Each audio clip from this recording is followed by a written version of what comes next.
Je vous le dis en vérité, il n'est personne qui, ayant quitté à cause de moi et à cause de la bonne nouvelle sa maison, ou ses frères, ou ses soeurs, ou sa mère, ou son père, ou ses enfants, ou ses terres, ne reçoit au centuple présentement dans ce siècle-ci des maisons, des frères, des sœurs, des mères, des enfants et des terres, avec des persécutions, et dans le siècle à venir, la vie éternelle. Et au dernier verset, il dit, le verset 31, plusieurs des premiers seront les derniers, et plusieurs des derniers seront les premiers. Alors, le grand message que nous développons depuis que nous sommes entrés en 2019, c'est comment ça marche en 2019. Dis à ton voisin comment ça marche en 2019. Pris la parole du Seigneur selon Marc le chapitre 10 et le verset 28.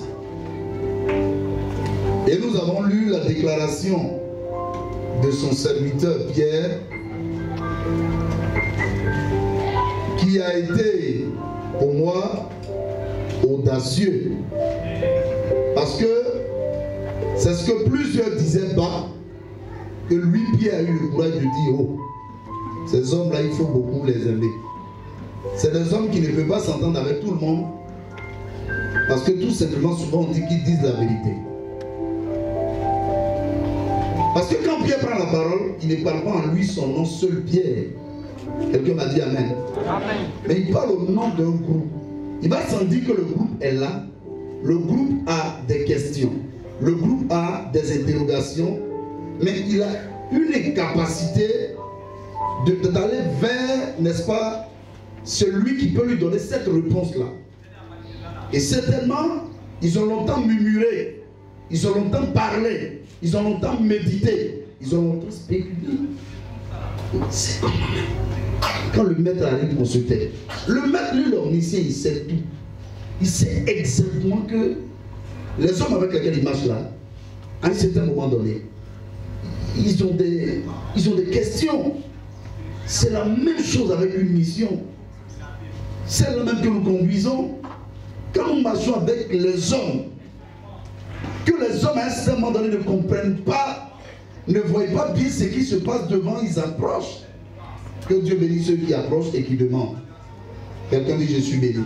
Je suis béni. Et que Dieu fortifie ceux qui ne le font pas encore. Quand il y a des questions, il faut les poser au Seigneur. Alléluia. Amen. Quand tu as des questions, pose-les au Seigneur. Parce que lui seul est capable de te répondre. Amen. Quelqu'un dit Dieu me répondra ce matin. Dieu me répondra ce matin. Alors la Bible dit c'est Pierre, disciple qui se lève et qui va vers le Seigneur. Et quand il va vers le Seigneur Jésus, il ne parle pas en lui son nom. Parce que Pierre est dans le Seigneur. Avant que Pierre ne se lève et qu'il aille vers le Seigneur Jésus, il y a eu une scène qui s'était produite avant.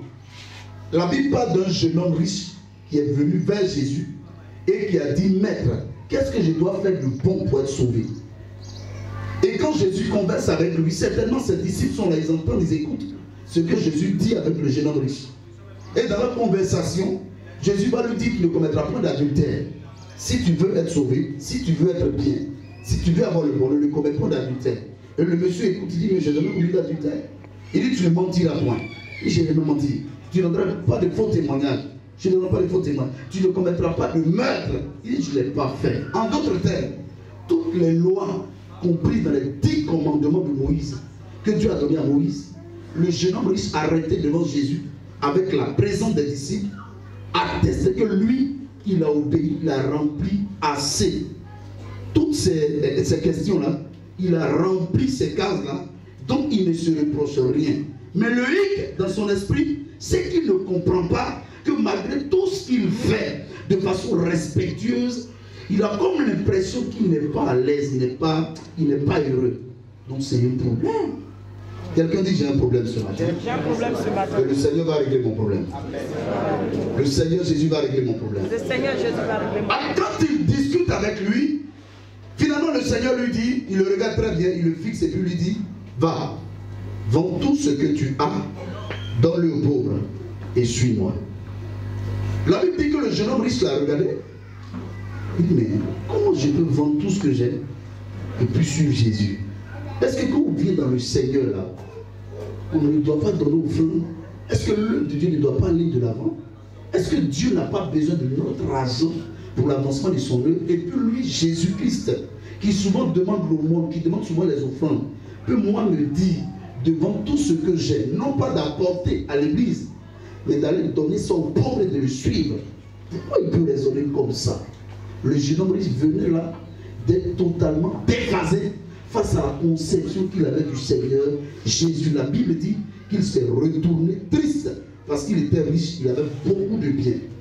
Et le Seigneur Jésus va dire maintenant, quand l'homme partait, il va dire à ses disciples, vous voyez celui qui va là, il serait difficile à un riche d'entrer dans le royaume des cieux. Vous allez dire,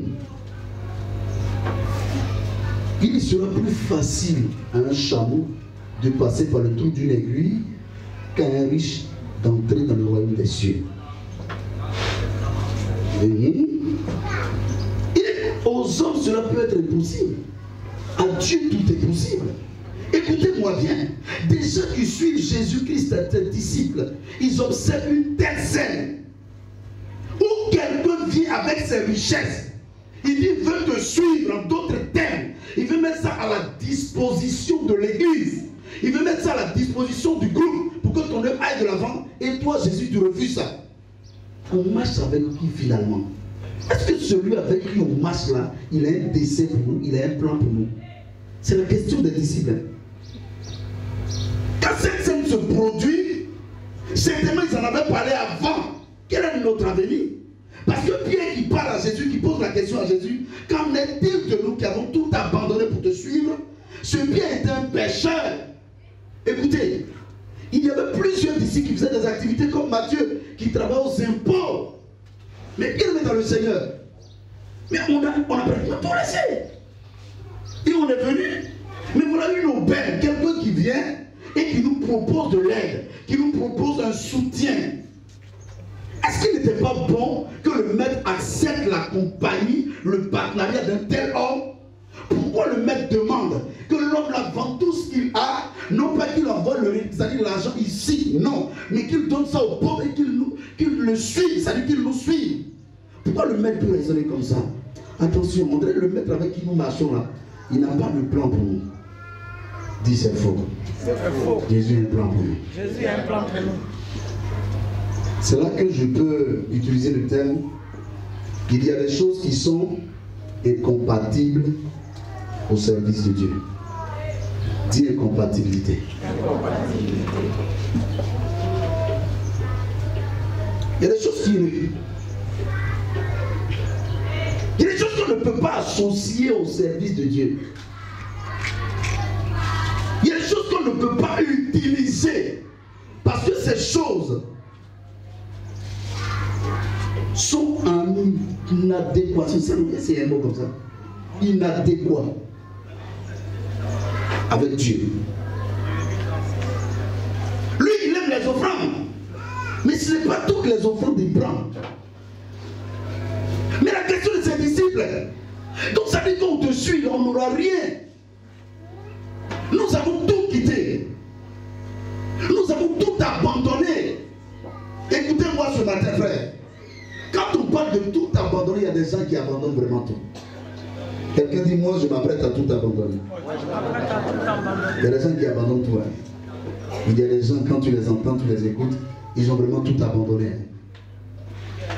Pierre ne dit pas nous avons abandonné X ou Y pour te suivre, mais il dit nous avons tout abandonné. En d'autres termes, nous avons démissionné de tout, nous avons tourné dos à tout pour te suivre. Dans l'espoir qu'en te suivant, on aura un avenir. Je parle à quelqu'un qui m'entend ce matin. Peut-être que toi tu n'as pas atteint le niveau de tout abandonner pour suivre Jésus. Mais lui qui pose la question à Jésus là, lui qui parle au nom d'un groupe là, lui il avait déjà tout abandonné. Écoutez, tout le monde ne pose pas la question à Jésus. Hein. Vous savez, souvent les questions que les gens posent au Seigneur Jésus, il dit mais toi tu me poses ces questions en tant que qui? À rien de moi.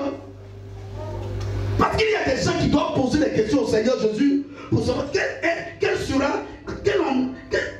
qu'il n'a en est de leur avenir, de leur devenir. Parce que eux, ils ont tout abandonné.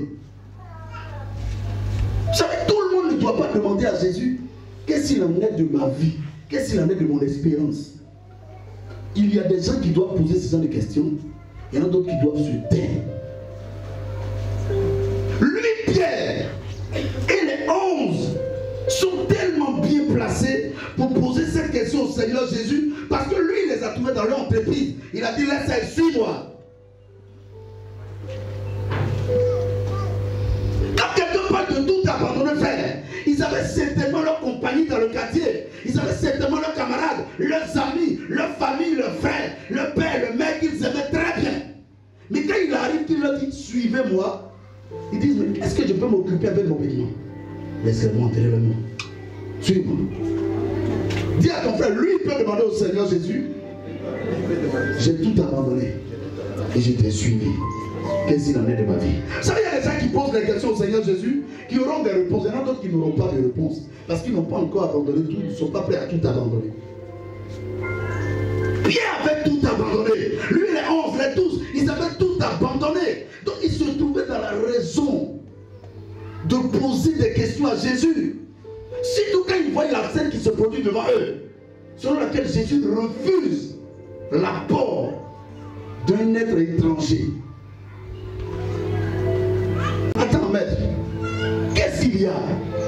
Regarde-moi, j'étais un homme respecté et respectable dans le commerce de poissons que je faisais. Regarde-moi, j'étais respecté en tant que quelqu'un à qui on payait les impôts.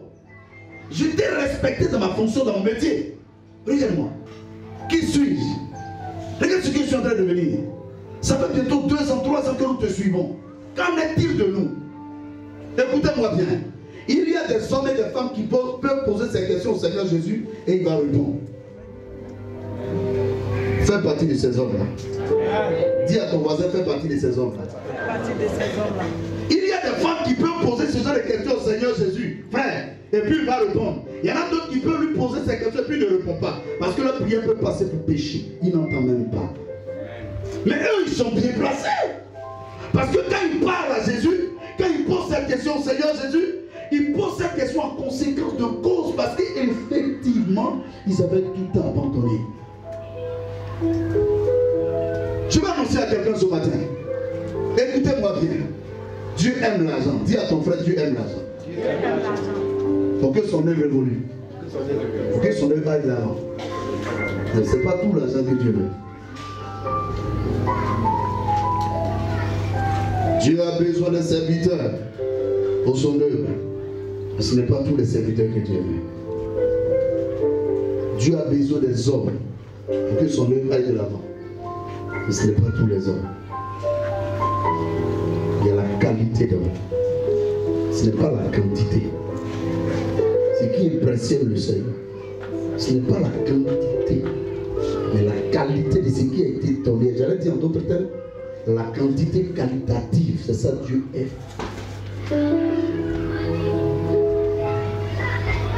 Pierre pose une question, parce que lui il sait, lui et ses frères ont tout abandonné, ils ont tout rejeté, ils se sont détachés de tout.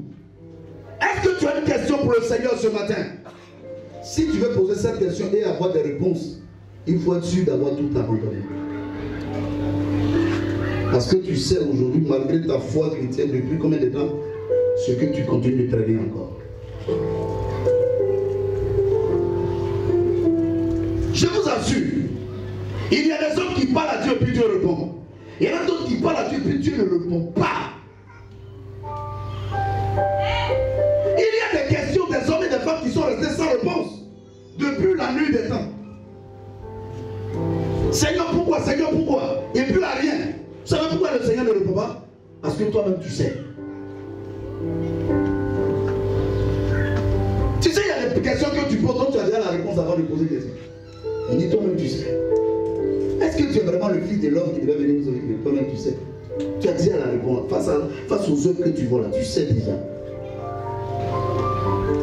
Mais il y a des hommes qui posent des questions et puis tu leur donnes des réponses. Je prie que tu fasses partie de ces hommes-là. Voilà pourquoi j'ai dénommé le thème de mon message, Dieu honore ta foi, si seulement et si. Dieu honore ton engagement, si seulement et si. Dieu répond à ta prière, si seulement et si. Dieu écoute ta prière, si seulement et si. Écoute-moi bien, il y a des conditions. Lui était sa foi ferme. La femme qui est venue vers Jésus, qui a dit ma fille est tourmentée par le démon, lui était sa foi ferme. Sa fille ne serait pas guérie. Il a traité comment? D'abord il a fait comme s'il n'a pas entendu. Après il a traité comme un chien. Lui était sa foi. Sa fille n'allait pas guérie. Dis à ton frère, les gens à qui Dieu répond. Il y a des gens à qui Dieu Les répond. gens à qui Dieu ne répond pas. Il y a des gens à qui Dieu ne Parce répond. qu'ils auraient même la réponse. Mais ce qui fait mal dans cette histoire, c'est que pendant que Dieu te dit que tu as toi-même la réponse, tu regardes ta vie et puis il n'y a pas de réponse dedans. Tu sais que la réponse pour décanter ta situation ne peut venir que du très haut. Mais lui, il ne répond pas. Parce qu'il dit que quand tu parles, tes prières sont comme un péché devant lui. Bien dit, nous avons tout abandonné. Nous sommes détournés de tout, Seigneur. On s'est détourné de ce qu'on faisait en bien. On s'est détourné de ce qu'on faisait en mal. Et nous t'avons suivi.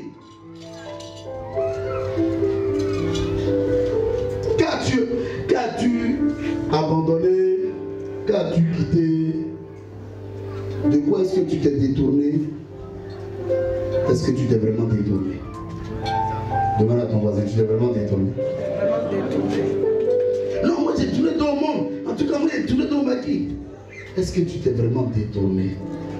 Demande à ta voisine, tu t'es vraiment détourné? Non, moi, désormais, si en Jésus, voyez, on est choco. Dieu bénit pas la chocolaterie. Dieu bénit pas la chocoterie. C'est parce qu'on ne peut pas se mettre en culotte pour qu'il s'arrête devant vous. Sinon, n'importe où il vient m'arrêter devant vous. Et c'est pas cela qui va distinguer que moi je suis pasteur. La Bible ne fait pas le nom. Ce n'est pas la place où je suis assis là. Bientôt, je vais changer de place. On va diminuer la chaise, puis elle va s'asseoir devant ici. Tout le monde a vu. J'ai ça en projet. Attends. Non, c'est moi. Mais là, c'est qui? Il y a eu plus grand que toi. Non, laisse mon fils. Dieu va me répondre. Il va te répondre où et comment. Il dit quand tu cries vers lui, il ne peut pas entendre, frère. Il y a des voix qui se lèvent de la face de la terre que Dieu entend automatiquement que ces voix se lèvent. Dis à ton voisin, c'est la voix de qui? Il y a des gens, ils ne pleurent pas une minute. Et puis Dieu entend. Ils n'aiment pas d'ailleurs qu'ils pleurent. Mais depuis combien d'années toi tu pleures? Est-ce que tu as vraiment tout quitté? Hey, la Bible a dit, si quelqu'un est souffrant, si quelqu'un est dans la souffrance, on ne dit pas de pleurnicher, on ne dit pas de crier, de pleurer, mais de prier. Dis à ton voisin, ce n'est pas toutes les prières que Dieu entend. Ce n'est pas toutes les prières que Dieu entend. Les disciples, je regarde. Judas Iscariot aussi est là. Mais lui, il ne prend pas l'initiative d'aller vers Jésus. C'est Pierre. Parce que Pierre savait qu'il avait vraiment tout abandonné. On est ici ce matin plusieurs. J'ai tout quitté. Qui a vraiment tout quitté? C'est pendant que je suis lié des mains, des pieds. J'ai tout abandonné. Souvent on est comme ça. On est là tes mains vers le ciel. J'ai tout quitté. Vous savez? Pierre lui savait qu'il avait vraiment tout quitté. Donc il pouvait s'adresser au Seigneur Jésus parce que Jésus pouvait lui répondre. Dis à toi, est-ce que j'ai vraiment tout quitté? Dieu honorera ta foi si seulement et si. Dieu n'honore pas n'importe quelle foi. Sinon les Africains n'allaient pas s'ouvrir. Tu dis aux Africains dans ta vie au Seigneur, Jésus a fait les blancs. C'est lui qui va les blancs. Faut t'asseoir. Et les blancs viennent tous décoloniser. Parce que tu penses que c'est eux qui sont tués par la place de Dieu. Tu dis à l'Africain, non, il ne faut pas suivre telle culture parce que tu n'aimes pas ça. Vous voulez que je dise ma culture? On peut être chrétien, il fait sa culture.